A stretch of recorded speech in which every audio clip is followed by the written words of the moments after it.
忘了个擦了！施院长正在干饭，吃的是全牛宴，嗦的是牛杂螺蛳粉，味道真板正，嘎嘎老香了。就在这个时候，一群马赛人正朝着院长跑来，这下麻烦了。要知道，其他两脚兽靠近院长大概率是送外卖，但是马赛人不一样，因为马赛部落有规定，每一个勇士必须猎杀一头狮子才能算成人，所以这群马赛人的到来，对于院长来说是一件很危险的事，搞不好院长今天要交代在这里。施院长万万没有想到，他今天猎杀的这头牛老二是马赛人养的，真特喵的晦气！马赛人是大草原的游牧民族，他们离不开牛，他们在日常生活中除了吃牛肉喝牛奶以外，还要饮生牛血即可。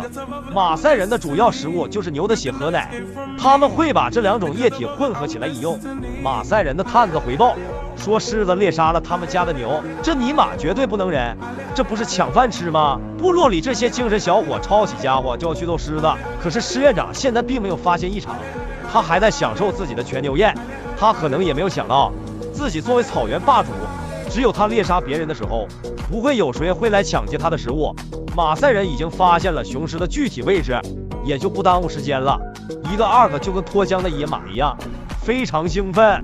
拍摄的摄影小哥也只敢望着，大气都不敢喘一下，生怕给自己来上一毛，那他马上哪说理去？